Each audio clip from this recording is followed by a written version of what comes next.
Annyeonghaseyo everyone, I am Angel, a third-year college student. So medyo nakakapagod nga ang mga ganap kahapon dahil 6:00 pa lang ng umaga ay nandiyan na ako sa terminal. Ayan, nakaupo ako sa bus, naghihintay dahil 8:00 ng umaga alis yung bus papunta dun sa amin. Uwi ako sa Barangay Abuleg dahil pupunta kami sa Barangay Dibaraybay dahil kailangan namin mag-gather ng data doon, and then susunod is sa Barangay Simbahan, mag-gather ulit, and then uuwi ulit kami sa Barangay Abuleg. So medyo pagod ang person kahapon dahil of course 3 hours yan na biyahe from Baler to Abuleg. And then wala nang pahinga yon, dire-diretso na yon hanggang sa Dibaraybay. Alam nyo, nakakapagod pero worth it naman kasi nakuha naman namin yung mga information and nakapag-survey naman kami sa farmer at saka sa MAU worker. Actually, hindi na bago sa amin yung magbalikan lang from Baler to Abuleg o Abuleg to Baler kasi nga nung first year kami, nagbalikan pa nga kami from Baler to Kasiguran. Kasiguran to Baler, wala pang 1 day yun. As in talagang yung pagod, parang na-train na kami. So etong pag-uwi namin, pag-uwi-uwi, parang okay na, parang sanay na kami na hindi mag-stay ng matagal sa bahay. Parang iihi lang, sabi nga nung kuya ko. Parang umihi ka lang dito. Kasi totoo naman, talagang hindi ako nakapag-stay doon. Walang araw, hindi buo yung araw ko kahapon na nag-stay sa bahay kasi may mga pinuntahan naman talaga ako. Totoo nga yung sinabi nila na once you become a college student, parang magiging bisita ka na lang sa bahay nyo. Kasi syempre, mas mahabang oras na yung gugugulin mo sa boarding house. Doon ka nakakain, mostly. Doon ka na matutulog, mostly.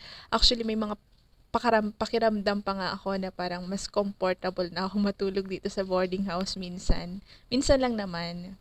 And hindi nyo ako masisisi or yung mga katulad ko kasi nga, mas mahabang oras na yung nagugugol sa, for example, sa 1 year, parang ilang beses ka lang makakauwi sa bahay nyo. Pasko at saka yung bakasyon lang talaga ang magtatagal ka doon. Tapos after nun, babalik ka na naman sa boarding house, 'di ba? Pero iba pa rin talaga naman ang comfort na makukuha mo sa sarili mong tahanan.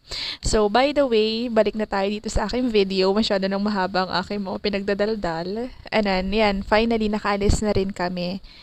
Sobrang mahangin nga nung mga time na yan, hindi lang halata, pero mahangin talaga as in malamig. Bukas yung bintana. Kaya ang ginawa ko, nung masyado na ako nilalamig, hinaf ko na lang yung bukas ng bintana. And then after nyan, ayan, nag-video-video lang ako ang aking pagmumuka. Ang aking malapad na pagmumuka. And then, nung may nagbibigay na ng ticket, syempre, tinigil ko ng mag-video. Tapos, nag-video lang ulit ako nung andyan na kami. Actually, hindi ko na maalala kung saang lugar yan. Pero sobrang lamig yan. Kasi syempre, tignan nyo naman yung mga nakapaligid sa akin, mga kapatid, mga green, mga as in may hahangin talaga. And then, nakarating na ako ng Abuleg. Ilang minuto lang ako nag-stay. Tapos, ayan, sumakay na kami kaagad dyan sa kolong-kolong. Hinire namin para makapunta kami sa Dibaraybay. At saka umambon pa nga naman talaga. Kahit umaambon, push pa rin kami. Siyempre, sayang naman, 'di ba, yung oras. Hindi natin pwedeng sayangin ang oras. After namin makarating sa Dibaraybay, hinanap namin kung saan yung bahay ng MAU worker na nakachat ko. Yes, chinat ko siya bago ako umuwi. Talagang minake sure ko na meron kaming makakausap na MAU worker kesa naman masayang yung oras namin. And after nun, hindi kami nakapag-video, pumunta na kami ng Barangay Simbahan. So, nasa Barangay Simbahan na ako ng mga time na yan. Kasama ko pa rin syempre dyan si Lisil. Yes, forever kasama. Kasama ko sa research eh. And then, ayan, si Ate Marilu. Wow, sobrang thankful kami kasi talagang binigyan niya kami ng oras para makausap siya and maipaliwanag yung system na ginawa namin. Ayan, binuksan ko lang yung laptop ko dyan dahil kailangan kong ipakita sa kanya kung ano yung system na ginawa at para may paliwanag na din syempre bago namin pasagutan yung survey.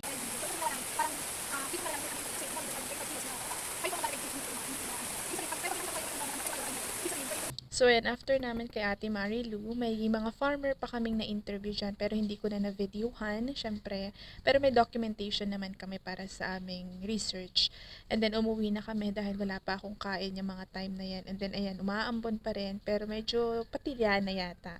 Nasa Abulig na kami nung time na yan, and then pagkarating namin sa bahay, nilaro-laro ko muna itong pusa. Dahil habang nagluluto ako ng kanin, nilalaro ko muna siya dahil wala akong makausap. Actually, na i-upload ko na yung video ko na kinakausap yung pusang iyan.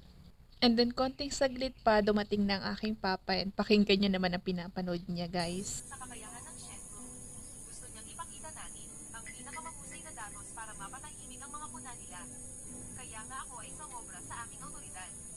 'Di ba nanonood na naman siya ng anak ng CEO.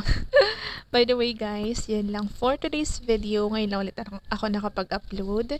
And then bago ko tapusin to, ayan si Papa naglilinis ng tilapia dahil sabi ko gusto ko ng fried tilapia and then bumili siya. Thank you for watching mga kapatid. Annyeong!